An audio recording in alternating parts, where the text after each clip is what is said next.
প্রিয় শিক্ষার্থী, সবাইকে আজকের এই অনলাইন লাইভ ক্লাসে স্বাগত জানাচ্ছি। আমি সাদ্দাম মুর্শেদ, তালুকদার, প্রভাষক, পদার্থবিজ্ঞান বিভাগ, নেত্রকোনা সরকারি কলেজ। প্রিয় শিক্ষার্থী, এর আগেও আমরা একটি ক্লাস নিয়েছিলাম, সেটি তরঙ্গে অধ্যায়ের উপরে ছিল। তো সেখানে আমরা কী কী বিষয়গুলো নিয়ে কথা বলেছিলাম, আজকে তার সার সংক্ষেপ দেখে আমরা আমাদের পরবর্তী টপিক নিয়ে কথা বলব। প্রিয় শিক্ষার্থী, আমরা প্রথমেই পড়েছিলাম আমাদের প্রথম যে চ্যাপ্টার, অর্থাৎ সেটি ছিল তরঙ্গ, এবং তরঙ্গ চ্যাপ্টারটি শুরু হয়েছিল আমাদের তরঙ্গের উৎপত্তি, তরঙ্গ এবং শক্তির মধ্যে সম্পর্ক, এবং তরঙ্গ সংশ্লিষ্ট কয়েকটি রাশি নিয়ে কথা বলছিলাম। সেই রাশিগুলো ছিল পূর্ণ কম্পন, পর্যায়কাল, কম্পাঙ্ক বিস্তার, দশা, তরঙ্গ দৈর্ঘ্য, তরঙ্গ বেগ, কৌণিক কম্পাঙ্ক এবং তরঙ্গ মুখ, এই সংক্রান্ত ছিল। তো আজকে আমাদের পড়া শুরু হবে তরঙ্গ বেগ, কম্পাঙ্ক এবং তরঙ্গ দৈর্ঘ্যের মধ্যে সম্পর্ক, এই রাশিটির মাধ্যমে।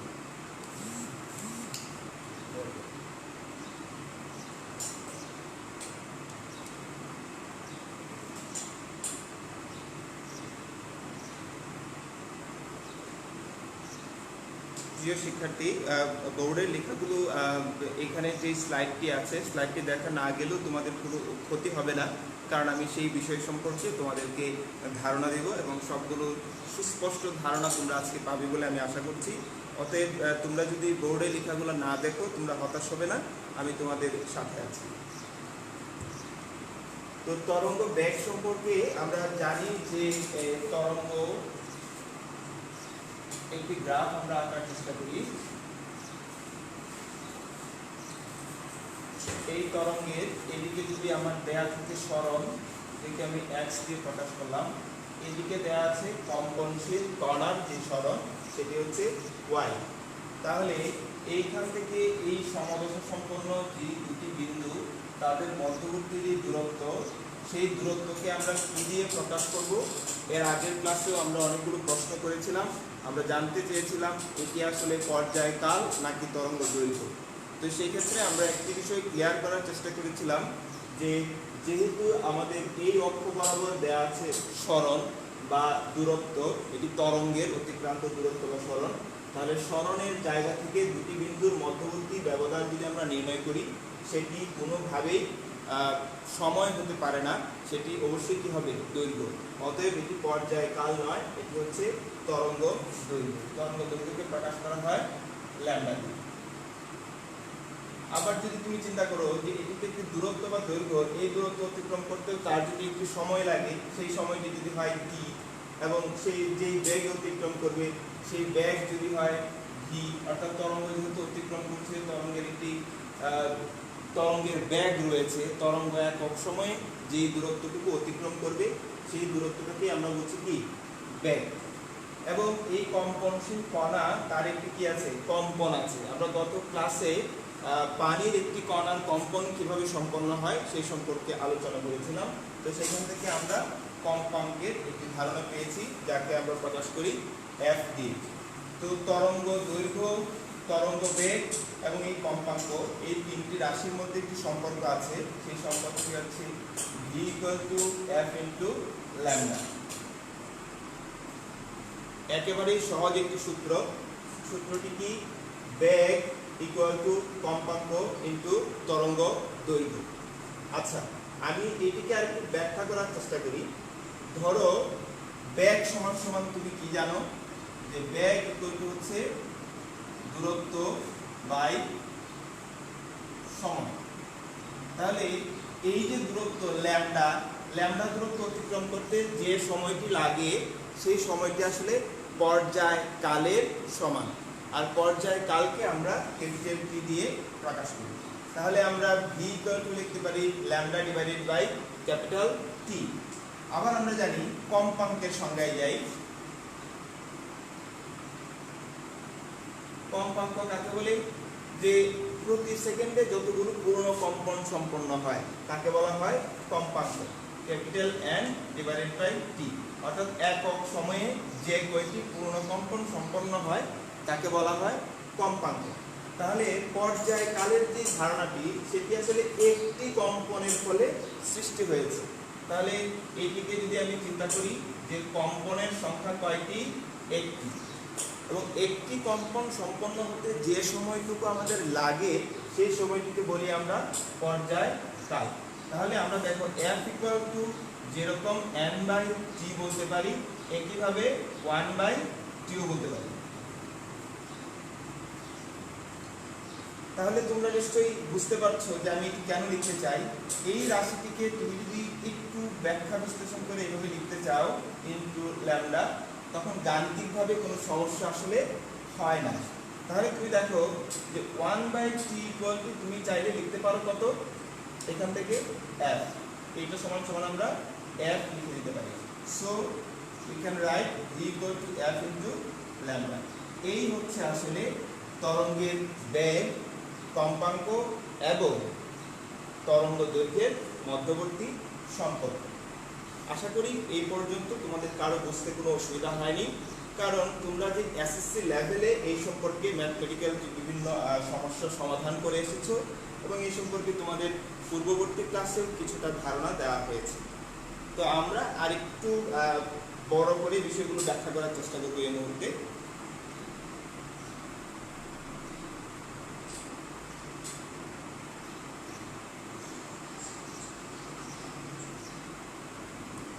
প্রিয় শিক্ষার্থী,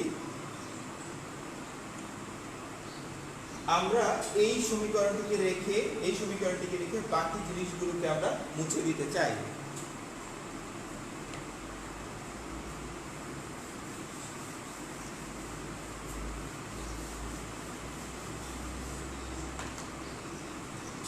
দেখো, যদি বলা হয় কম্পাঙ্ক ধ্রুবক,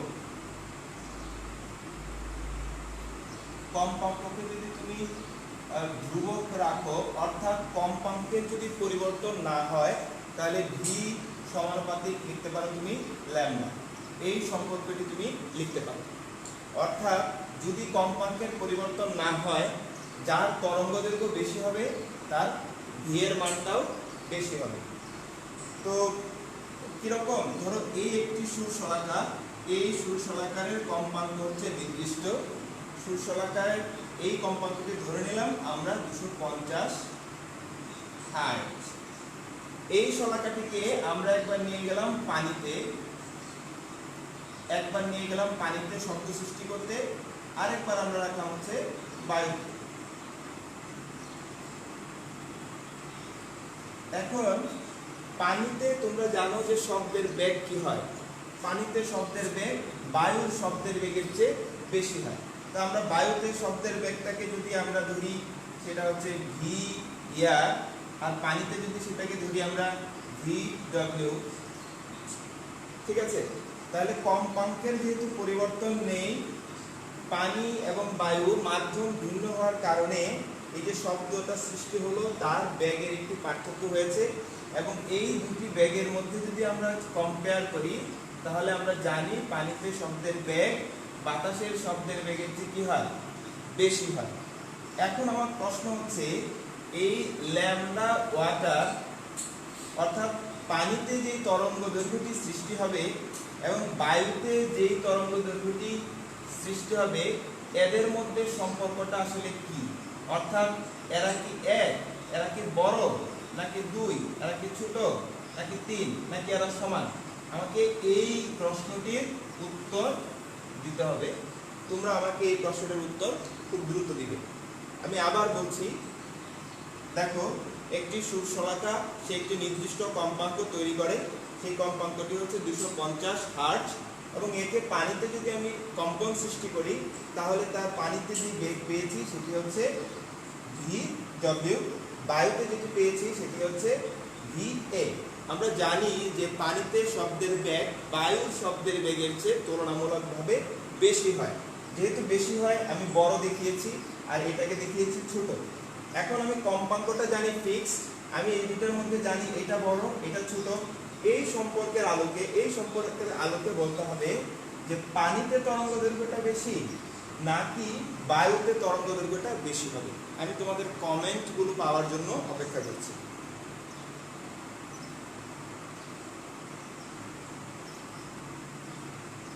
হ্যাঁ, আমি অনেকগুলো উত্তর দেখতে পাচ্ছি। জনি উত্তর দিয়েছে, পৃথা উত্তর দিয়েছে, তসিন উত্তর দিয়েছে, গোপা উত্তর দিয়েছে, এবং সবাই যে উত্তরটি দিয়েছে সেটি হচ্ছে 1 নাম্বার। অর্থাৎ যেহেতু সম্পর্কটি সমানুপাতিক, যার ভি এর মান বেশি হবে তার ল্যামডার মানটাও বেশি হবে। যার ভি এর মান বেশি হবে তার ল্যামডার মানটিও বেশি হবে।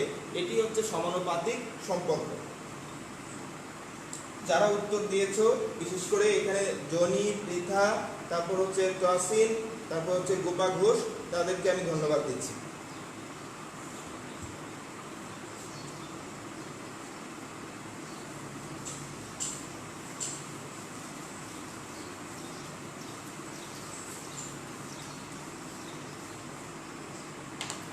তাহলে ভি সমানুপাতিক ল্যামডা এর যদি আমরা গ্রাফ আঁকতে চাই,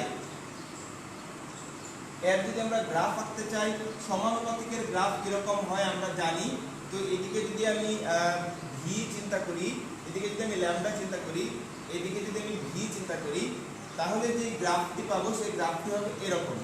সমানুপাতিক হলে মূলবিন্দুগামী সরল রেখা। কারণ কি? সমানুপাতিক। আর সমানুপাতিক হলে কি হয়? মূলবিন্দুগামী সরল রেখা। আচ্ছা, এই রেখাটির ঢালের পরিচয় কি?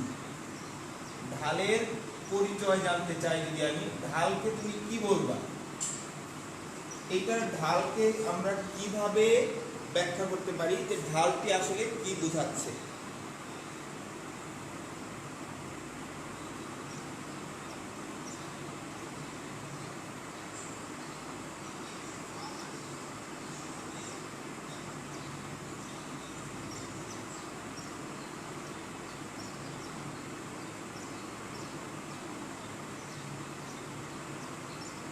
প্রিয় শিক্ষার্থী, এই ঢালের পরিচয় জানার জন্য আমি অপেক্ষা করছি।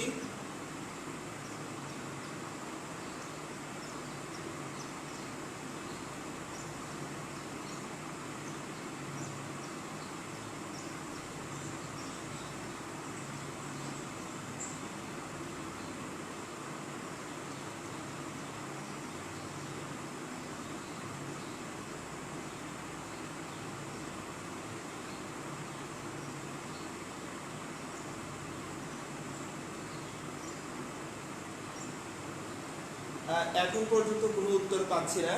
আমি তোমাদের ঢালের পরিচয় বের করার একটি টেকনিক বলে দিই। তোমরা জানো যে ঢাল বা m = delta y by delta x। তো ঢালের সমীকরণটা আসলে এরকমই, কিন্তু আমি এই সমীকরণটাকে একটু সহজে বলতে চাই। যে কোনো ঢালের পরিচয় যদি তুমি নির্ণয় করতে চাও, তাহলে তুমি দেখবে হচ্ছে y অক্ষে রাশিটি কে আছে তাকে দেখবে, আর x অক্ষের রাশিটি কে আছে তাকে দেখবে। তাহলে দেখো, ঢালের পরিচয় বের করার জন্য আমরা বলেছি এটি একটি টেকনিক। আমরা জানি যে ঢাল = delta y by delta x। তাহলে ঢালের পরিচয়, এটি একটি রেখা, তার নিশ্চয়ই একটি ঢাল আছে। তো সেই ঢালটি আমরা নির্ণয় করতে চাই। তো আগে তার পরিচয়টি আমাদেরকে জানতে হবে। একে আমরা কি নামে ডাকবো? y অক্ষে আছে কে? বেগ v, x অক্ষে আছে কে? ল্যামডা। তাহলে তুমি যে সমীকরণটি চিনতে, সেই সমীকরণ থেকে দেখো তো v ডিভাইডেড বাই ল্যামডা, এখান থেকে তুমি কি পাও? তাহলে তুমি এই যে ঢালের পরিচয় জেনে গেলে, তুমি মূল সমীকরণটি ব্যবহার করে দেখলে এটি আসলে f। আর f মানে কি? কম্পাঙ্ক।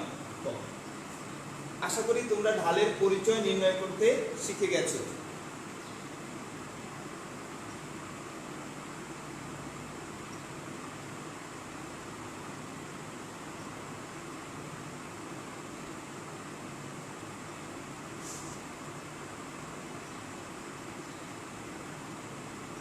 আচ্ছা, আমি অনেকগুলো উত্তর পেয়েছি। তো এখানে বলেছে যে ফ্রিকোয়েন্সি, কম্পাঙ্ক, f। ধন্যবাদ যারা উত্তর দিয়েছিলে এতক্ষণ।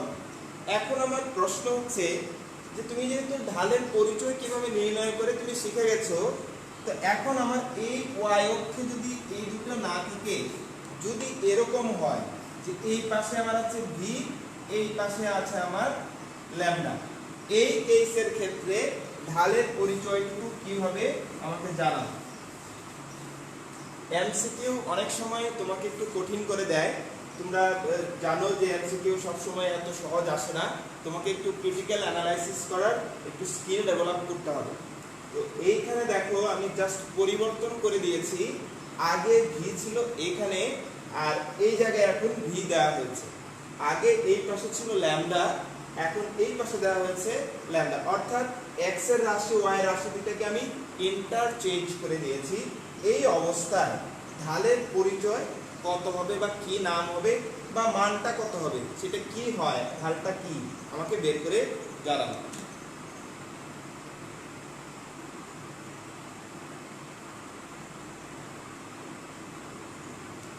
তারপর হচ্ছে তহসিন আহমেদ লিখেছে টি। আচ্ছা আমি একটু দেখতে চাই কি হয়।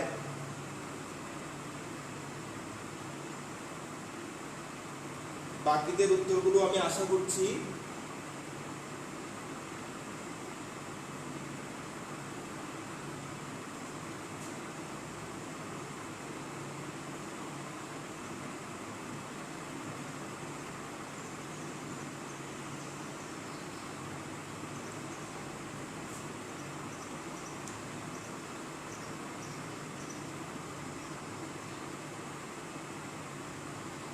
আচ্ছা একজন উত্তর দিয়েছে, সেটি হচ্ছে পর্যায়কাল কিরকম ভাবে হয় আমরা একটু দেখার চেষ্টা করি। যে y অক্ষের রাশিটি কে ল্যামডা, x অক্ষের রাশিটি কে v।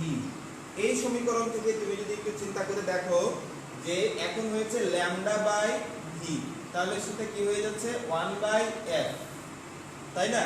আচ্ছা 1 বাই f, f মানে 1 বাই ক্যাপিটাল T, এটাকে ইন্টারচেঞ্জ করলে সে কত দাঁড়াচ্ছে t, অর্থাৎ এখন এই রাশিটি হয়েছে পর্যায়কাল।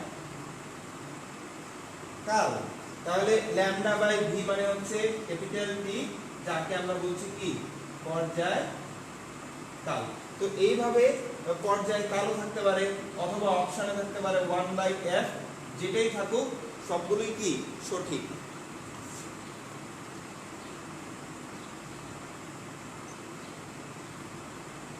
হ্যাঁ অনেকে অনেক ভালো উত্তর দিয়েছো, আহমেদ উত্তর দিয়েছে, অনেক উত্তর দিয়েছে, গোপা ঘোষ লিখেছে এন্ড গোপা ঘোষের একটু ভুল হয়েছে, তারপর হচ্ছে বর্ণ লিখেছে, তারপর পুষ্পিতা দিয়েছে, তারপর হৃদয় হাসান দিয়েছে, তো উত্তর দিয়েছে। তো মোটামুটি সবার উত্তরগুলোই সঠিক আছে, আমি সবাইকে আবারও ধন্যবাদ দিচ্ছি। তোমরা পরবর্তীতেও বাকি প্রশ্নগুলোর উত্তর দেওয়ার চেষ্টা করবে।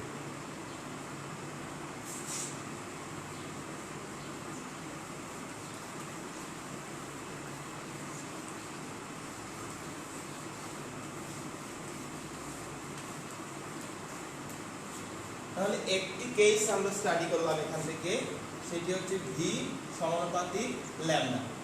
এখন আমরা যদি ভিটাকে ধ্রুবক ধরে নিই, অর্থাৎ বেগের মানটা যদি অপরিবর্তিত থাকে, অপরিবর্তিত থাকা আর ধ্রুবক রাখা, অপরিবর্তিত থাকা একই কথা, তখন দেখো তুমি এই পাশে কি লিখতে পারো f ল্যামডা ইকুয়াল টু ধ্রুবক।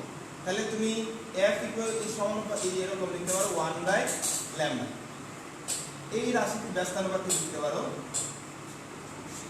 এখান থেকে কিছু জিনিস তোমার জানার আছে, দেখো কি f ল্যামডা এর ব্যস্তানুপাতিক, f এর সাথে ল্যামডার সম্পর্ক হচ্ছে ব্যস্তানুপাতিক। আচ্ছা f এর সাথে 1 বাই ল্যামডা এর সম্পর্ক কি? এটি কি ব্যস্তানুপাতিক নাকি সমানুপাতিক? প্রশ্নটি আবার বোঝার চেষ্টা করো যে f হচ্ছে আমার লব আর ল্যামডা হচ্ছে আমার হর। লব এবং হরের মধ্যে যদি সম্পর্ক হয় তাহলে সেগুলো হয় কিরকম? ব্যস্তানুপাতিক।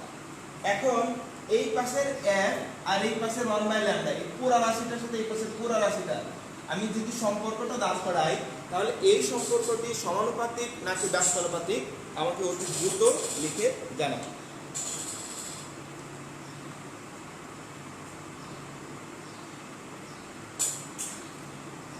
নাফি উত্তর দিয়েছে সমানুপাতিক।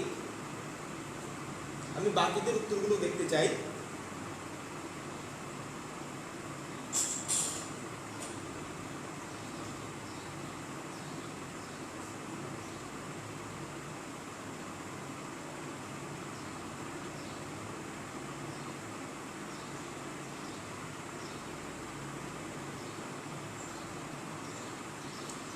অনেকগুলো উত্তর পেয়েছি, নাফির উত্তর পেয়েছি, ধ্রুবর উত্তর পেয়েছি, অনিকের পেয়েছি, জনির পেয়েছি, পরনের পেয়েছি, পৃথার পেয়েছি।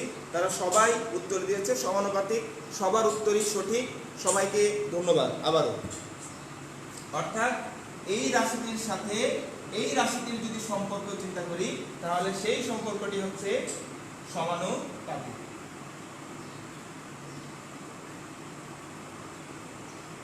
এখন আমি গ্রাফ আঁকতে চাই। আমি যদি গ্রাফ আঁকতে চাই, আমি একটু মুছে দিচ্ছি। গ্রাফ আঁকতে চাই তাহলে f 1/v এর জন্য যদি আমি গ্রাফ আঁকতে চাই, গ্রাফটার যদি x অক্ষ বরাবর আমি যদি নেই হচ্ছে v আর y অক্ষ বরাবর যদি নেই আমি f, অর্থাৎ f নেই, তাহলে তার জন্য যে সম্পর্কটি হবে সমানুপাতিক সম্পর্কটি কিরকম হয়? এই রকম। সরি, ব্যস্তানুপাতিক সম্পর্কটি কিরকম হয়? এরকম। আর সমানুপাতিক হলে কিরকম হয়? মূল বিন্দুগামী সরল রেখা। এইটা আঁকার সময় আমরা অনেকে ভুল করি। আমরা কি করি? সমানুপাতিক বা ব্যস্তানুপাতিকের ক্ষেত্রে বিশেষ করে এরকম ভাবে আমরা টান দিয়ে এখানে জয়েন করায় ফেলি, এখানে জয়েন করায় ফেলি। এইভাবে আসলে সংযুক্ত করা যাবে না। কি কারণে যাবে না একটু বলি। যদি তুমি ভি বিন্দুকে টাচ করে ফেলো তাহলে এই জায়গায় কম্পাঙ্কের মান হয়ে যাবে 0, আর কম্পাঙ্ক যদি 0 হয়ে যায় ভি এর মান হয়ে যাবে অসীম বা অসংজ্ঞায়িত হয়ে যাবে। এই কারণে যেহেতু এটি ভগ্নাংশ আর হরের মানকে কোনোভাবেই আমরা যেন 0 না বানাই সেই দিকে আমাদের খেয়াল রাখতে হবে। এই কারণে তুমি যদি সেটাকে একটি নিশ্চয়ই তোমরা ম্যাথমেটিক্সে এরকম অনেক জায়গায় তোমরা দেখেছো কিভাবে সম্পর্কগুলো প্রতিষ্ঠা করতে হয়। x y এরকম 0 0 মান টান বসিয়ে তোমরা যদি গ্রাফটাকে একটু ভালোভাবে চেক করো তাহলে দেখবে সেটি y অক্ষের কোনো বিন্দুকেও স্পর্শ করে না, x অক্ষের কোনো বিন্দুকেও স্পর্শ করে না। তাহলে আমরা এভাবে কখনো কি করব না? স্পর্শ করিয়ে দেব না। কেন দিব না সেটা বুঝতে পেরেছি। কারণ যদি আমি এই x অক্ষকে টাচ করাই তাহলে y অক্ষের মান হয়ে যাচ্ছে 0, আবার যদি এইটাকে এই পাশে টাচ করাই তখন b এর মান হয়ে যাচ্ছে 0। আর যেহেতু ব্যস্তানুপাতিক সম্পর্ক, এখানে কোনোটা না কোনোটা ঘুরে ফিরে সে কি হচ্ছে? হরের জায়গায় চলে যাচ্ছে। আর আমরা জানি 0 দিয়ে যে কাউকে ভাগ করি না কেন তার আনসার হয়ে যাচ্ছে অসংজ্ঞায়িত। এটি ছিল f এবং v এর মধ্যবর্তী সম্পর্ক। এখন আমি যদি গ্রাফটা এরকম ভাবে আঁকি, এই পাশে দিলাম ধরো f আর এই পাশে দিলাম হচ্ছে v, তাহলে এটা এরকম কিরকম হবে? এটা কি এরকম এই বাঁকা এটা হবে নাকি সরল রেখা হবে? তোমরা একটু আগে উত্তর দিয়েছিলে যে f এবং 1/v অথবা v কিংবা 1/f, যেটাই বলি না কেন এদের মধ্যবর্তী যে সম্পর্কগুলো এর সাথে এর কিংবা এর সাথে এর, এই সম্পর্কটা হচ্ছে সমানুপাতিক। আর সমানুপাতিক যদি হয় তখন সে কি হবে? মূল বিন্দুগামী সরল রেখা। তাহলে এমসিকিউতে এগুলো আসতে পারে। সো সবাই একটু সতর্কতার সাথে উত্তর দেওয়ার চেষ্টা করবে। মানে তুমি অপশনগুলো কমন দেখে ভুল করে দাগিয়ে দিও না, তুমি প্রশ্নটাকে ভালো করে খেয়াল করবে। সেটি এটা ভি দেয়া আছে নাকি 1/v দেয়া আছে, f দেয়া আছে নাকি 1/f দেয়া আছে, এই সকল বিষয়ের উপর নির্ভর করে তোমার গ্রাফটার প্যাটার্নটা কেমন হবে। এটা কি এরকম কার্ভ হবে নাকি এরকম হচ্ছে মূল বিন্দুগামী সরল রেখা হবে।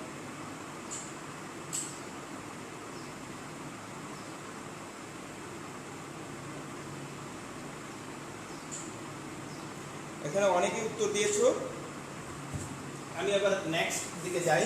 তাহলে আমি আশা করি v = f ল্যামডা এখান থেকে যত রকম এমসিকিউ বা অঙ্ক থাকুক না কেন সেগুলো তুমি সলভ করতে সচেষ্ট হবে।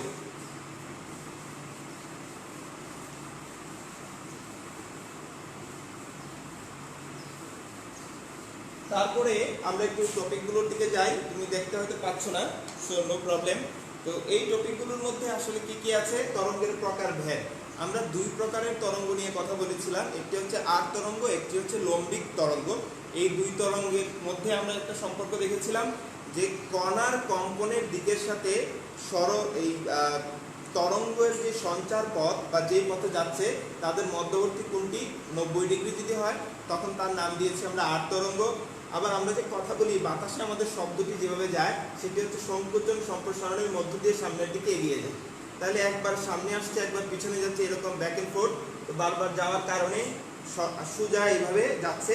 তাহলে দেখো এই আমার হাতের দিকের সাথে এই সংকোচন প্রসারণ কখনো 0 ডিগ্রি কখনো 180 ডিগ্রি, অর্থাৎ সে সমান্তরাল আকারে যাচ্ছে। যখন সে সমান্তরালে যায় তখন তার নাম দিয়েছি আমরা অনুদৈর্ঘ্য তরঙ্গ। তারপরে হচ্ছে অগ্রগামী তরঙ্গ নিয়ে আমরা একটু কথা বলবো, খুবই ইম্পর্টেন্ট অগ্রগামী তরঙ্গ।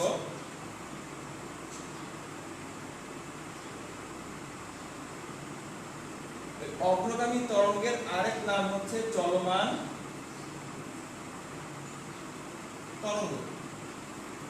অর্থাৎ তরঙ্গটি কোথাও সৃষ্টি হবে তারপর সেই তরঙ্গটি সামনের দিকে এগিয়ে যাবে, এটাই তো মনে হচ্ছে, তাই না?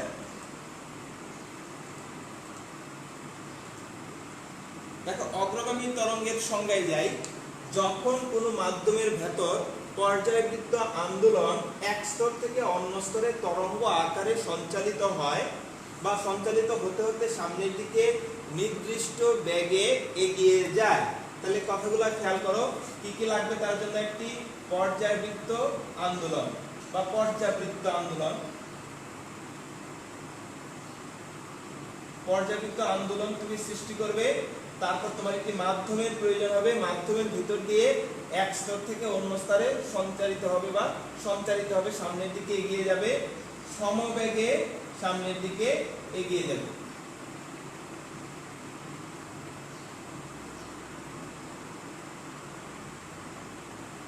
তাহলে তার বৈশিষ্ট্যগুলো দেখো, তরঙ্গ হওয়ার শর্তই হচ্ছে সেখানে তোমার একটি পর্যাবৃত্ত আন্দোলন অবশ্যই সৃষ্টি করতে হবে, এবং এই তরঙ্গটি যখন এক বিন্দু থেকে আরেক বিন্দু দিকে এগিয়ে যাবে তখন সে সমবেগে সামনের দিকে এগিয়ে যাবে।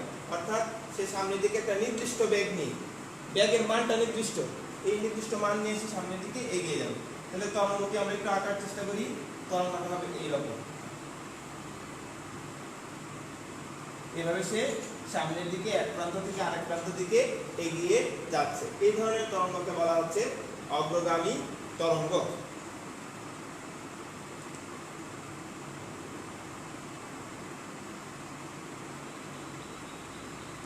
তারপর দেখো অগ্রগামী তরঙ্গের ক্ষেত্রে কিছু কথা আছে। বলছে স্থিতিস্থাপক মাধ্যমে সরল ছন্দিত স্পন্দনে স্পন্দিত। এই যে পর্যায়বৃত্ত আন্দোলন, এদের মধ্যে একটা সরল ছন্দিত স্পন্দন আছে। স্পন্দনের ফলে মনে করে এগুলো হচ্ছে পানির কণা, অনেকগুলো কণা, আগের ক্লাসে পানি বলেছিলাম, আজকেও পানির কণাগুলোই বললাম যেন পরিচিত লাগে। আচ্ছা, প্রত্যেকটি কণার কম্পাঙ্ক, সে প্রত্যেকটি একটা নির্দিষ্ট লেভেলে যাবে, নামবে, আবার উপরে উঠবে, অর্থাৎ প্রত্যেকটি কণার মধ্যে এই ঘটনাটি ঘটবে, প্রত্যেকটি কণার মধ্যে এই ঘটনাটি ঘটবে, অর্থাৎ প্রত্যেকটি কণায় একটি সমান কম্পাঙ্ক নিয়ে আগাবে। এই কণার কম্পাঙ্ক f, এই কণারও f, এই কণার f, প্রত্যেকটি কণার কম্পাঙ্ক হচ্ছে সমান। এই কণার যদি বিস্তার a হয়, এই কণার বিস্তারও a, এই কণাটিরও a, এই কণাটিরও a। অর্থাৎ অগ্রগামী তরঙ্গ যখন কোনো একটি মাধ্যমের মধ্য দিয়ে যায় সেই মাধ্যমের প্রত্যেকটি কণায় কম্পাঙ্ক সমান হবে এবং প্রত্যেকটি কণার বিস্তারই কি হবে? a পরিমাণ হবে, সমান বিস্তার অর্জন করবে। কিন্তু সবগুলো একই সাথে হয় না, কোনোটা একটু আগে হয়, কোনোটা একটু পরে হয়। তো তোমাদের মনে হয় কি, এখানে আমি যদি দুইটা মনে করো, এটি লেফট থেকে রাইটের দিকে যাচ্ছে, এই কণাটি a এবং এই কণাটি b, আগে কোন কণাটি কম্পিত হবে? এই দুটোর মধ্যে কোন কণাটি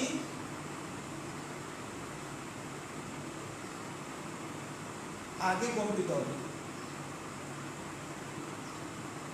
a এবং b দুটি কণা, এই দুটি কণা, তো তরঙ্গ যাচ্ছে এদিক থেকে, তো যাওয়ার পথে a এবং b দুটি কণার মধ্যে কোন কণাটি আগে কম্পিত হবে বলে তোমার মনে হয়?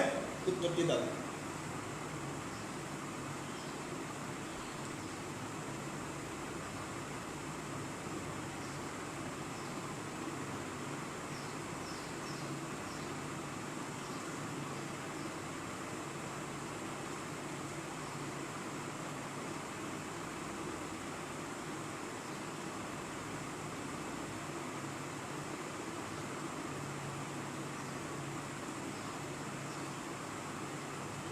আমি উত্তরের অপেক্ষায় আছি। আমি জানি যে রিয়েল টাইম এটা আসলে অ্যাডজাস্ট হচ্ছে না তোমাদের সাথে, কখনো সেটা একটু বেশি দেরি হয়ে যাচ্ছে, 20 থেকে 30 সেকেন্ডের মতো পরে তোমরা সেই শব্দগুলো শুনতে পাও।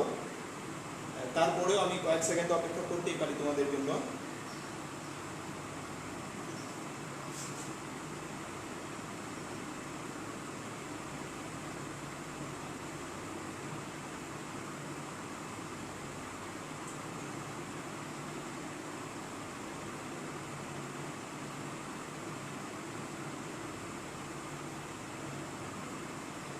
আচ্ছা, এখন পর্যন্ত আমি উত্তরগুলো পাচ্ছি না। অনেক সময় ইন্টারনেটের গতিটা একটু স্লো, এই কারণে অনেক সময় অসুবিধা হচ্ছে।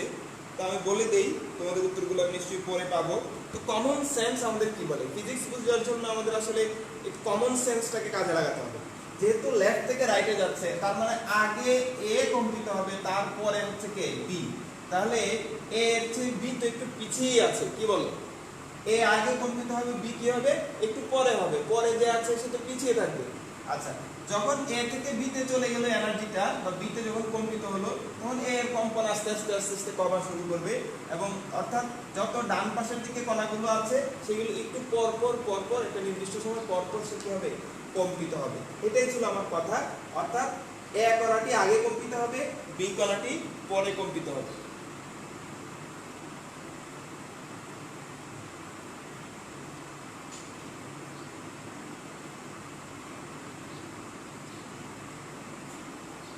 প্রিয় শিক্ষার্থী, পরবর্তী বিষয়গুলোতে যাই আবার। তার মানে এ আগে কম্পিত হয়, বি পরে কম্পিত হয়। তাহলে ডান থেকে যখন বামে তরঙ্গটি যাচ্ছে, সরি আমি মনে হয় ভুল বলেছি, বাম থেকে ডানে, ডানে যখন যাচ্ছে তখন ডানের যে কণাটি আছে সেই কণাটি একটু পরে স্পন্দিত হয়। ঠিক আছে? এখন তোমাদের মনে কারো কারো মনে হয়তো একটা প্রশ্ন হতে পারে, আচ্ছা এই কণা থেকে এনার্জি যে এই কণার দিকে যাচ্ছে, কেন যাচ্ছে? কেন যে পাশাপাশি কণাগুলোর মধ্যে কেন যাচ্ছে? এটি আসলে এই যে মাধ্যমের স্থিতিস্থাপকতার জন্য।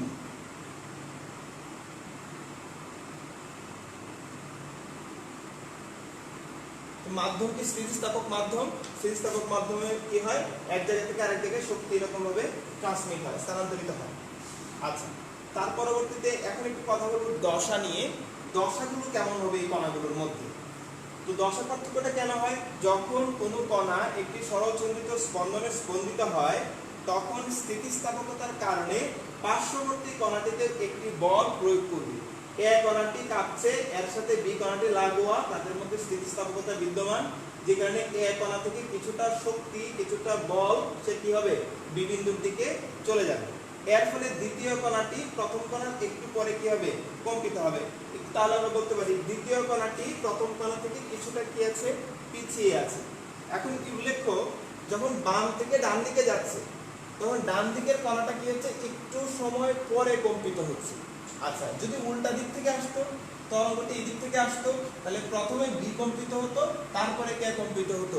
এ কম্পিত হতো। তাহলে এইরকম অগ্রগামী একটি সমীকরণ, অগ্রগামী তরঙ্গকে যদি আমরা সমীকরণের সাহায্যে লিখতে চাই, তাহলে সমীকরণটি কেমন হয়?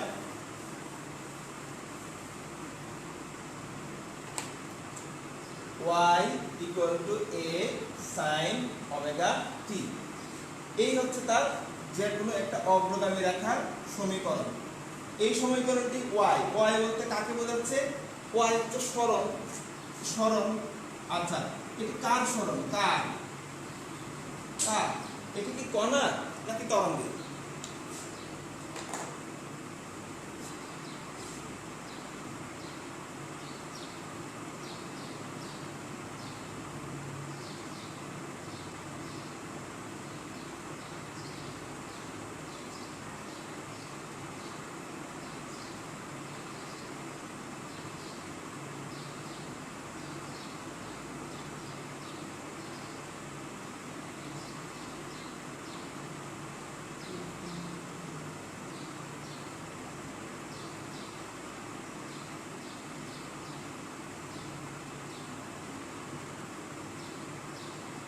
আমি উত্তরটি আশা করছি।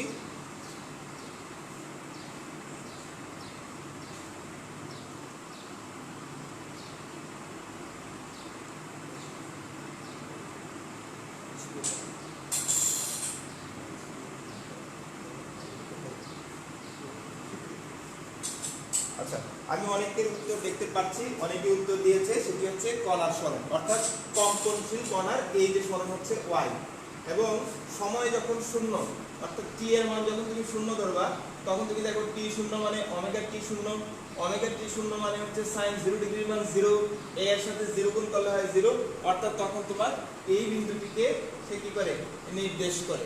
অর্থাৎ টাইমের মান আস্তে আস্তে তুমি বাড়াও কমাও, গ্রাফ আঁকো, গ্রাফটা তখন তার নেচারটা কিরকম হবে, এরকম, এদিকে হচ্ছে t আর এদিকে হচ্ছে আমার কি y, ঠিক আছে।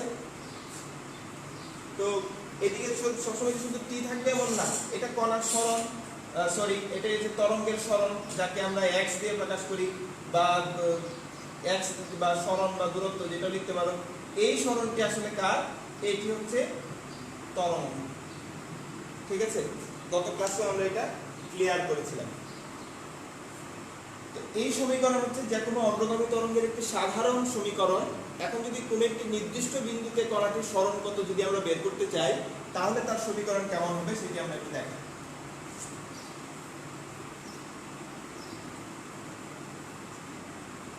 যদি মনে করো এইখানে একটি বিন্দু আছে, এই বিন্দুটি হচ্ছে এখান থেকে তার সরণ হচ্ছে এরকম একটু নিচে, সামনে থেকে একটু নিচে, এবং এইখান থেকে যে দূরত্বটি আছে সেই দূরত্বটিকে যদি আমরা x বিবেচনা করি, তাহলে এইখানে তার একটি দশা পার্থক্য দেখা দেবে। তো সেই দশা পার্থক্যটিকে আমরা কি লিখতে পারি, এই কেসের ক্ষেত্রে এই বিন্দুতে যদি আমরা সমীকরণটি y কত আছে সেটি বের করতে চাই, তাহলে a sin omega t minus phi লিখে দিতে পারি। এই phi এর পরিচয় কি, phi হচ্ছে দশা কোণ। আর একটি মাইনাস কেন আমরা বলেছিলাম, কিন্তু বা যত ডান পাশে থাকবে সেই কণাটির দশাটা বা সেই কণাটি একটু পরে কম্পিত হয়, তাই না। এই যত এটা যখন ডান থেকে বামের দিকে যাবে তখন এই জায়গার চিহ্নটাকে আমরা দেব কি মাইনাস, আর যখন বাম থেকে ডানে যাবে তখন আমরা এই চিহ্নটাকে কি দেব প্লাস। তাহলে আমরা বুঝতে পেরেছি বিষয়টা। কিছু বিষয় টেকনিক তোমাকে মনে রাখতে হবে, হাইলাইট করে রাখতে হবে, যখন তুমি পড়ো তখন যেন অবশ্যই সেই বিষয়গুলো সম্পর্কে তোমার স্পষ্ট ধারণা থাকে। আবার বলছি, কোন একটি কম্পনশীল কণার সাধারণ যদি সমীকরণ চিন্তা করি, সেই সমীকরণটি হচ্ছে y = a sin omega t।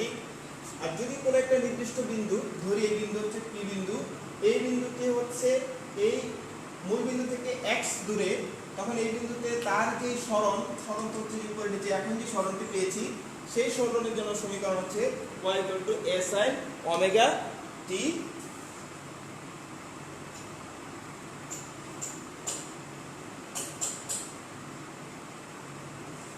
Omega t minus phi। এখন আমাদের নতুন একটি বিষয় সামনে চলে এসেছে, সেটি হচ্ছে দশা কোণ। দশা কোণ বিষয়টি কি সেই বিষয়ে আমাদের একটু ধারণা নিতে হবে। দশা কোণ বা দশা পার্থক্য আমরা বলতে পারি, এটি আসলে আমাদের দশা পার্থক্য বলতে পারি। দেখি কিরকম দশা পার্থক্য, আমি একটু মুছে দেই।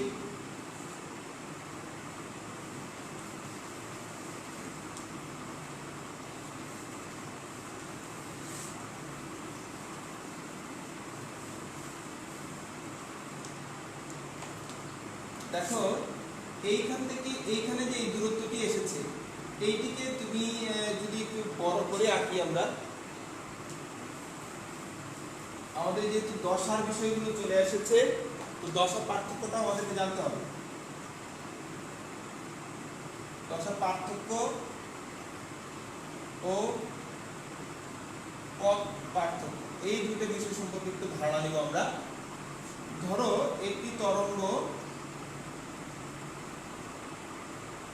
এইখানে এসেছে, তো এই বিন্দু থেকে এই বিন্দুতে যদি আসে, খেয়াল করো যে এই বিন্দু থেকে এই বিন্দুতে যদি আসে, তুমি দেখো তার একটি পূর্ণ চক্র সম্পন্ন হয়।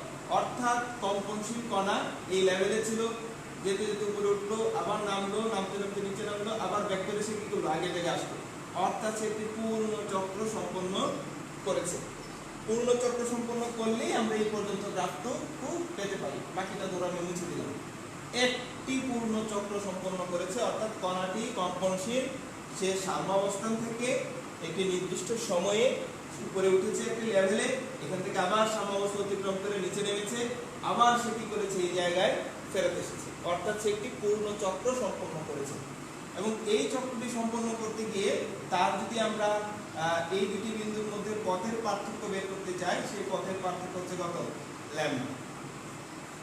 আর একটি পূর্ণ চক্র সম্পন্ন করলে যদি কোণ বের করতে চাই, তাহলে সেই কোণটি কত হয়? সেই কোণটি হয় 360 ডিগ্রি বা 2 পাই রেডিয়ান।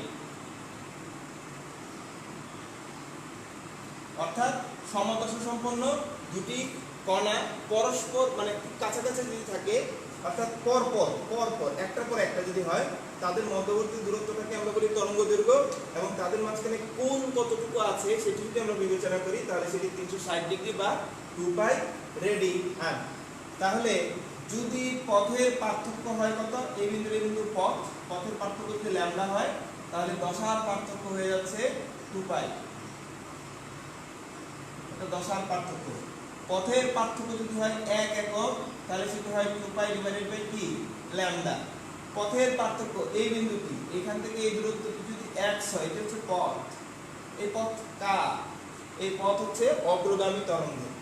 অগ্রগামী তরঙ্গ যদি x পথ দূরে থাকে, অর্থাৎ এই জায়গায় থাকে, তখন তার জন্য যে সমীকরণটি হবে দশা পার্থক্যের, সেটা হচ্ছে 2 pi by lambda into x। তাহলে এইটিকে আমরা বলতে পারছি দশা পার্থক্য। তাহলে দশা পার্থক্য equal to 2 pi by lambda into x, মানে হচ্ছে কি? পথের পার্থক্য। এই কারণে তাকে বলছি আমরা পথ পার্থক্য। কেউ যদি বলে যে পথ পার্থক্য ইকুয়াল টু কত লেখা যাবে, তখন দেখো পথ পার্থক্য এটাকে এই পাশে উল্টায় দাও, তাহলে ল্যামডা ডিভাইডেড বাই কত হবে? 2 পাই ইনটু কি হবে? দশা পার্থক্য। এই দুটি সমীকরণ তোমার অবশ্যই জানা থাকতে হবে।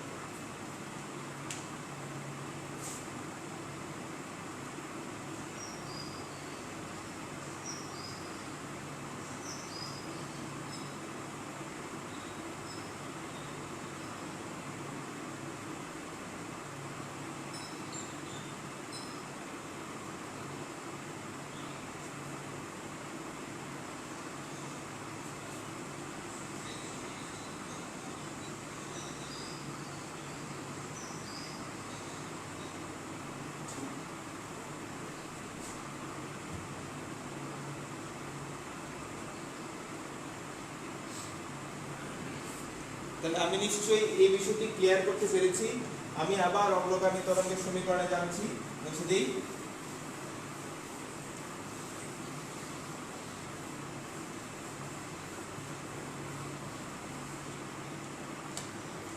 তাহলে y equal to a sin omega t minus phi। মাইনাসটা কখন? মাইনাসটি কখন? মাইনাসটি যখন ডান থেকে বামে, তখন কি হবে? নেগেটিভটা। ঠিক আছে, সরি আমি আবার ভুল করছি। হ্যাঁ, হচ্ছে বাম থেকে ডানে,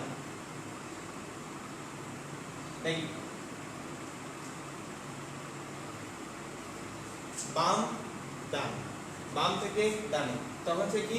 মাইনাস। আর যদি ডান থেকে বামের দিকে আসে, তখন সে কি হয়ে যাবে? প্লাস।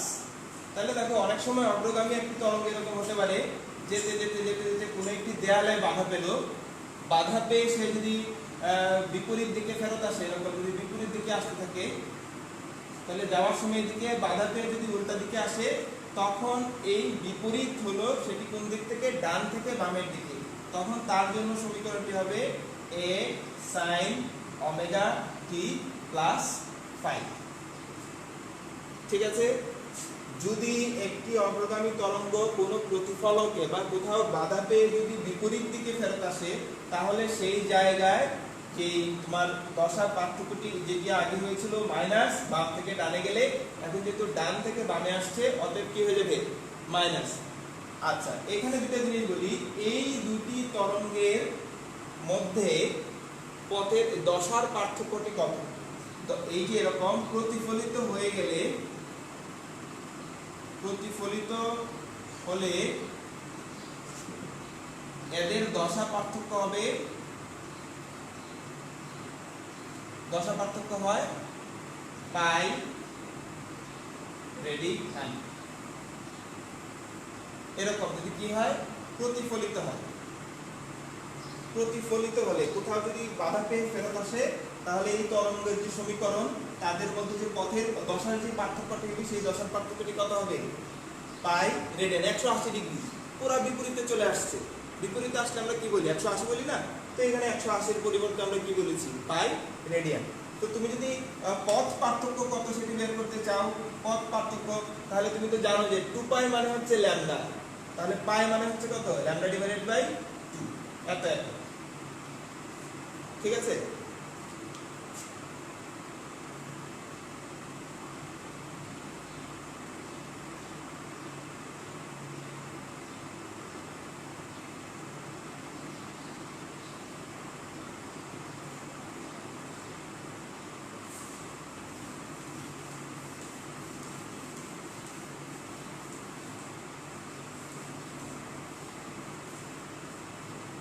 এখন দশা পার্থক্যকে যদি ফাই বলি, তাহলে y a sin omega t minus এই যে দশা পার্থক্য ইকুয়াল টু আমরা 2 পাই বাই ল্যামডা ইনটু কি বলতে পারি? x। তার জন্য এরকম একটি সমীকরণের জন্য এই হচ্ছে x বলে যদি থাকে, তখন এই p বিন্দুর জন্য আমরা এই লাইনটি লিখতে পারি। তো এটাকে আরো বিভিন্ন ফরম্যাটে লেখা যায়। y a sin ওমেগার জায়গায় আমরা কত লিখতে পারি? ওমেগা মানে কত? ওমেগা ইকুয়াল টু আমরা জানি 2 পাই f, হ্যাঁ, বা 2 পাই বাই t লিখতে পারো। 2 pi by t minus 2 pi by lambda x, হ্যাঁ। তুমি এখান থেকে এই একটা t আছে এখানে, তুমি এই বিষয়গুলো চাইলে কমন নিয়ে নিতে পারো।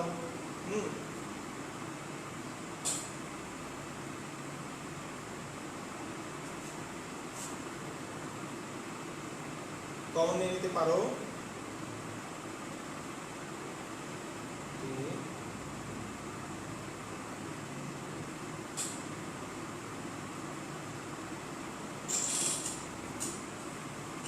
তাহলে দেখো আমি যদি এই জায়গাটা বসিয়ে দিলাম এখানে, তাহলে y a sin কত লিখতে পারি?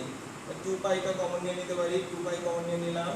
তারপর হচ্ছে আমি চাইলে এই 2 পাই t টাও কমন নিয়ে নিতে পারি, বা আমি এরকম কমন নিয়ে নিতে পারি t divided by t minus x divided by কত? ল্যামডা। তো এরকম অনেকগুলো ফরম্যাটে আমরা এদেরকে সাজাতে পারি। তুমি চাইলে এখানে t এর মান বসাতে পারো, তুমি চাইলে এখানে ল্যামডার মান বসাতে পারো। বসিয়ে দেখলে তুমি দেখবে যে এরকম অনেকগুলো সমীকরণ লেখা যায়। তোমার বইয়ে সেই সমীকরণগুলো দেয়া আছে, সেগুলো একটু ক্যালকুলেশন করে একটু দেখে নিবা।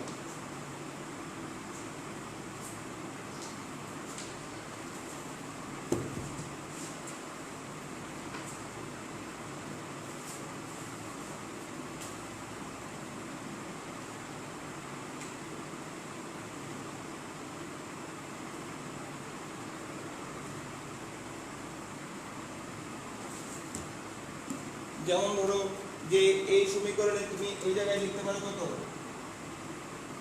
f t। আবার তুমি জানো যে v equal to f lambda, তাহলে f equal to v divided by lambda. তুমি চাইলে এখানে লিখতে পারো v ডিভাইডেড বাই কত? ল্যামডা। এখন তুমি চাইলে ল্যামডাটা দুইটা জায়গা থেকে কমন নিয়ে নিতে পারো। তো y equal to a sin 2 pi by lambda vt minus x। তো এরকম অনেকগুলো প্যাটার্নের সমীকরণ তোমার সামনে আসবে। সেই সমীকরণগুলো থেকে বিভিন্ন মান তোমাকে অনেক সময় বের করে নিতে হবে। তোমার হয়তো এরকম একটা সমীকরণ দেওয়া থাকলো,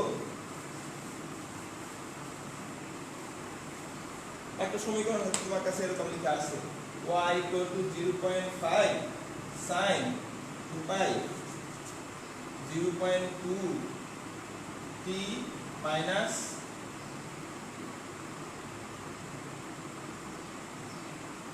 -2, এরকম একটা সমীকরণ তোমার ধরো দেয়া আছে। তো এই সমীকরণের সাথে তুমি যদি এই সমীকরণটি যদি কম্পেয়ার করো বা তুলনা করো তাহলে দেখো y ওই জায়গায় y আছে, সাইনের আগে কি আছে 0.5, এখানে সাইনের আগে কি আছে a, অর্থাৎ বিস্তার সমান সমান হয়ে যাবে কত 0.5, এটি বিস্তার। এখানে 2π/λ ফরম্যাটটা আছে, এখানে 2π/λ আছে। তারপর দেখো t আছে, এখানেও t আছে, t এর পাশে কি আছে এখানে 0.2, আর এখানে t এর পাশে কি আছে v, তাহলে v 0.2 মিটার পার সেকেন্ড বলতে পারো, এটা একটু মিটার লিখলাম। তারপর মাইনাস কি আছে x, আর এখানে মাইনাস কি আছে 2, তাহলে এই যে x এর জায়গায় তুমি কি বলতে পারো 2 মিটার। তো এরকম ভাবে তুলনা করে তুমি উদাহরণের যে অঙ্কগুলো আছে সেই অঙ্কগুলো সলভ করার চেষ্টা করবে। সেখানে দেখবে যে এরকম তুলনামূলক বিভিন্ন স্ট্রাকচারের সাথে বিভিন্ন এরকম আইডিয়াল সমীকরণের স্ট্রাকচার তুলনা করে কিভাবে বিস্তার নির্ণয় করে, কিভাবে ব্যাগ নির্ণয় করে, কিভাবে তার সরণ নির্ণয় করে, সেগুলো তুমি দেখে নিবে।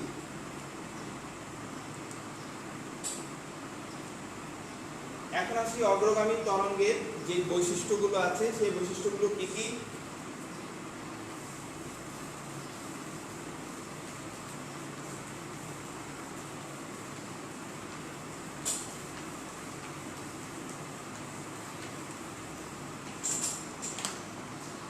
y equal to a sin omega t minus phi, এই যে সমীকরণ। এখন আসি এই সমীকরণের বৈশিষ্ট্যগুলো কি। মাধ্যমের প্রত্যেকটি কণার কম্পাঙ্ক কিন্তু সমান ছিল, আমরা প্রত্যেকটি ছবি এঁকে বলেছি যে কম্পাঙ্ক সমান, বিস্তার সমান বলেছি, এবং এখানে কোনো কণাই আসলে স্থির না, প্রত্যেকটি কণাই কম্পনশীল তাও বলেছি। এবং মাধ্যম সম্পর্কে বলেছি এটি একটি স্থিতিস্থাপক মাধ্যম, একটি মাধ্যমের নির্দিষ্ট ব্যাগে দেখবে যে এই যে আমরা লিখেছিলাম y equal to a sin 2π/λ vt minus x, অর্থাৎ v এর কিন্তু কোনো পরিবর্তন নাই, এটি কিন্তু ধ্রুবক। এই ব্যাগের কোনো পরিবর্তন নেই, নির্দিষ্ট ব্যাগে সে কি করছে সামনের দিকে এগিয়ে যাচ্ছে। এবং এই তরঙ্গের যে এই ব্যাগ বা দ্রুতি, মাধ্যমের যে ঘনত্ব এবং স্থিতিস্থাপকতা এসব বিষয়ের উপরও নির্ভর করে। তারপরে আসি তরঙ্গের উপরিপাতন।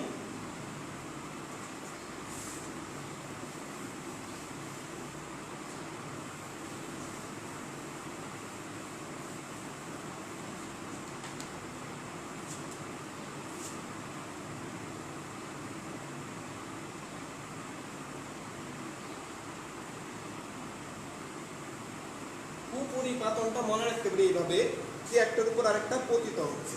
এরকম ধরো এখানে একটা বিন্দু, এই বিন্দু থেকে একটি তরঙ্গ এসে এখানে আসলো, আবার একই সময়ে আরেকটি তরঙ্গ এখানে আসলো। তো তরঙ্গ দুটো মিলে যখন এটাতে এখানে এসে থেমে যাওয়ার বিষয় না, এখানে নতুন করে কি হবে তরঙ্গ সে সামনের দিকে এগিয়ে যাবে। সেটি হয় এরকম হতে পারে বা অন্য যে কোনো প্যাটার্নের হতে পারে। তার মানে হচ্ছে কি দুটি তরঙ্গ আসতে হবে একই সময়, সময়টা হতে হবে কি একই সময়ে এসে কি হবে এক বিন্দুতে এসে আপতিত হতে হবে।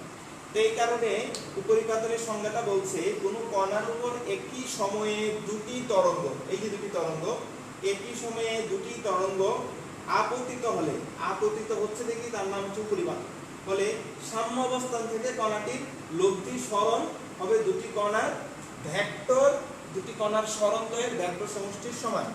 এটিকে যদি একটু ভালোভাবে লিখতে চাই, এই বিন্দুতে যখন এই কণাটি আসলো তখন ধরো যে এই একটি তরঙ্গ আসছে, এই তরঙ্গটি হচ্ছে y1, আবার ধরো যে আরেকটি তরঙ্গ একই সময়ে আসছে,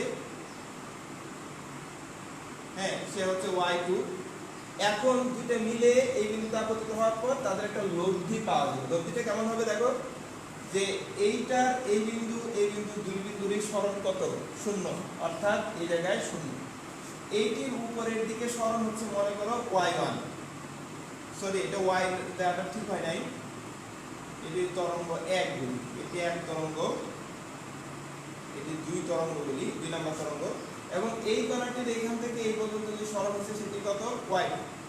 যেহেতু দুইটাই কি উপরের দিকে আছে তাই না, পজিটিভ, যদি পজিটিভ একই দিকে হয় পজিটিভ তাই না, তো দুইটা মিলে কি হবে এখন এই নির্দিষ্ট সময়ের পর তারা দেখা যাবে কি হয়ে গেছে ডাবল হয়ে গেছে, অর্থাৎ y1 প্লাস y2 সমষ্টি হয়ে গেছে আসলে। আবার এই বিন্দুটা আছে কি সমদশায়, তখন আবার এই জায়গায় নেমে গেল, বিপরীত দিকে এইটা মনে করো যে y1, এটা মনে করো যে প্রাইম দিলাম, এটা হচ্ছে y2 প্রাইম। এখন সে কি হবে, নির্দিষ্টভাবে আবার তাদের দুইটাই কিন্তু কি আছে, সরণ নিচের দিকে। তো নিচের দিকে একই দিকে থাকলে কি হয়, প্লাস। তো অনেক বেশি হয়ে গেছে, তাহলে এই যে প্লাস। তো তখন তার যে তরঙ্গটা দাঁড়াবে সেই তরঙ্গটা হবে এরকম ভাবে উপরিপাতন হবে। এইগুলো যে সবসময় এটার তরঙ্গ দৈর্ঘ্য এটার তরঙ্গ দৈর্ঘ্য যে সমান থাকবে এমন কোনো কথা নাই, এটার পর্যায়কাল এটার পর্যায়কাল যে সমান থাকবে এমনও কোনো কথা নাই। শুধুমাত্র আমরা খেয়াল করব, যদি উপরের দিকে থাকে তাহলে সে পজিটিভ, আর নিচের দিকে যদি সে থাকে নেগেটিভ। এই দুইটার একসাথে প্লাস এবং মাইনাস করব। যে কারণে এই উপরিপাতনের সূত্রটি হচ্ছে y = y1 ± y2। অর্থাৎ যদি তারা একই দিকে থাকে, এটা উপরের দিকে, 2 নাম্বার যে তরঙ্গটি তার সরণ উপরের দিকে, তখন আমরা কি করব, প্লাস। আবার একটি উপরে একটি নিচে, তখন আমরা কি করব, মাইনাস। বিপরীত দিক হলেই মাইনাস। আবার দুটি নিচে, তখনও কি, প্লাস। দুটি নিচে মানে দুটি একই দিকে, দুটি উপরের দিকে আছে মানে কি, দুটি একই দিকে, একটা উপরে একটা নিচে, এরকম যদি কেস হয় তাহলে সেই ক্ষেত্রে আমরা তাদেরকে কি করব, মাইনাস। কাদেরকে মাইনাস করব, একটি কম্পনশীল কণার সরণকে আমরা মাইনাস করব।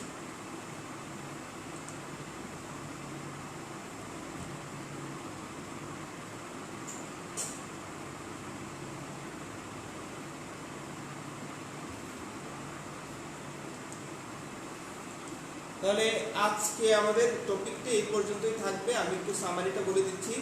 সামারিটা হচ্ছে আমরা শুরু করেছিলাম আসলে অগ্রগামী তরঙ্গের কথার আগে হচ্ছে কোনটা দিয়ে শুরু করেছিলাম, যে তরঙ্গ বেগ, কম্পাঙ্ক এবং তরঙ্গ দৈর্ঘ্যের মধ্যে যে সম্পর্ক v = f λ, সেখানে যদি সমানুপাতিক হয় বা ব্যস্তানুপাতিক হয় তাহলে তাদের গ্রাফটা কেমন হবে সেই সম্পর্কে আমরা ধারণা লাভ করেছি।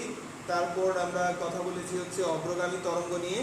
সেই অগ্রগামী তরঙ্গের সংজ্ঞায় আমরা পড়েছি, কি পড়েছি, যে যখন কোনো মাধ্যমের ভেতর পর্যায়বৃত্ত আন্দোলন এক স্তর থেকে অন্য স্তরে তরঙ্গ আকারে সঞ্চালিত হতে হতে সামনের দিকে নির্দিষ্ট বেগে এগিয়ে যায় বা অগ্রসর হয়, সে ধরনের তরঙ্গকে বলা হচ্ছে অগ্রগামী তরঙ্গ। তো সেই তরঙ্গ থেকে আমরা কথা বলেছি মাধ্যম নিয়ে। মাধ্যমটা কেমন হবে, স্থিতিস্থাপক মাধ্যম হবে। মাধ্যমের প্রত্যেকটি কণারই কম্পাঙ্ক থাকবে, মাধ্যমের প্রত্যেকটি কণার বিস্তার থাকবে, এবং প্রত্যেকটি কণার কম্পাঙ্ক এবং বিস্তার সমান হবে। কোনো কণাটি আগে হবে, কোনো কণাটি পরে হবে। তরঙ্গ যদি বাম দিক থেকে ডান দিকে যায় তাহলে বামের কণাটা আগে কম্পিত হওয়ার পরবর্তী পরের কণাটা অর্থাৎ ডানের কণাটা একটু পরে কম্পিত হবে। এই কারণে তাদের মধ্যে একটি দশার পার্থক্য দেখা যায়। আমরা সেখানে একটি সমীকরণ লিখেছি এবং সমীকরণের প্যাটার্নটি দেখেছি সাইন কার্ভের মতো হয়, যে কারণে আমাদের সমীকরণ হচ্ছে y = s sin ωt। এটি হচ্ছে সাধারণ সমীকরণ। কিন্তু কোনো একটি নির্দিষ্ট বিন্দুতে যেখানে তার পথের পার্থক্য ছিল x, আমরা তার জন্য সমীকরণ নির্ণয় করেছি y = s sin ωt - π। তো সেই পাই হচ্ছে দশা পার্থক্য বা দশা কোণ। সেই জায়গায় আমরা দশা পার্থক্য এবং পথ পার্থক্যের সম্পর্ক আমরা নির্ণয় করেছি। তারপরে আমরা বলেছিলাম যে দশা পার্থক্যটি কেন হয়, যেহেতু আমরা জানি যে বাম দিক থেকে ডান দিকে যাওয়ার সময় তরঙ্গ বামের কণাটা আগে কম্পিত হচ্ছে, ডানের কণাটা একটু পরে কম্পিত হচ্ছে, তাদের একটু টাইমিংয়ের একটু ডিফারেন্স থাকে, যে কারণে তাদের মধ্যে কি হয়, দশার পার্থক্য তৈরি হয় বা দশা কোণের তৈরি হয়। তারপরে আমরা দেখেছি অগ্রগামী তরঙ্গের একটি সমীকরণের সাথে তোমার উদাহরণে বা তোমার হচ্ছে যে কোনো প্রশ্নে একটি সমীকরণ দেওয়া থাকতে পারে, সেই সমীকরণটি কীভাবে তুলনা করে তার বিস্তার বেগ বা কম্পাঙ্ক নির্ণয় করা যায় সেই সম্পর্কে ধারণা দিয়েছি। তারপরে আমরা তরঙ্গের বৈশিষ্ট্যগুলো নিয়ে কথা বলেছি। বৈশিষ্ট্য কি, প্রত্যেকটি কণার বিস্তার সমান, প্রত্যেকটি কণার কম্পাঙ্কও সমান, কিন্তু প্রত্যেকটি কণার দশা আসলে সমান নয়, তাই না? একটু আগে পিছিয়ে ছিল বিষয়গুলো, সেগুলো নিয়ে আমরা কথা বলেছি। এবং এখানে যে ব্যাগ, যেই ব্যাগে সে এগিয়ে যাচ্ছে, মাধ্যমের যদি পরিবর্তন না হয় এই ব্যাগটা এই ব্যাগেই ভি বেগেই সে কী হবে, সামনের দিকে এগিয়ে যাবে। তারপর আমরা কথা বলেছি তরঙ্গের উপরিপাতন, অর্থাৎ এখানে দুটি তরঙ্গ একটি বিন্দুতে একই সময়ে এসে যখন আপতিত হবে তখন তাদের সরণ নিয়ে শুধু কথা বলা হয়েছে। উপরিপাতন হচ্ছে সরণের হিসাব, অর্থাৎ সরণ কি বাড়বে নাকি কমবে। মুহূর্তে মুহূর্তে সরণ প্লাস হতে পারে, মুহূর্তে মুহূর্তে সরণ মাইনাস হতে পারে। যদি তারা একই দিকে অর্থাৎ উপরের দিকে অথবা তারা সবাই যদি নিচের দিকে থাকে তাহলে সেই ক্ষেত্রে ওই মুহূর্তে তাদেরকে প্লাস করতে হবে। যদি তারা বিপরীত দিকে থাকে তাহলে একটা থেকে আরেকটা মাইনাস করতে হবে। এই প্লাস এবং মাইনাসের নিয়মটি হচ্ছে ভেক্টরের নিয়ম, যে কারণে সমীকরণ হচ্ছে y = যে এখানে আমি লিখেছিলাম y = y1 plus minus y এটার উপর একটা ভেক্টর চিহ্ন দিয়ে দিই, তাহলে বিষয়টা আরো বেশি আমাদের সুস্পষ্ট হয়ে গেল। তাহলে এই ছিল আমাদের আজকের কথা।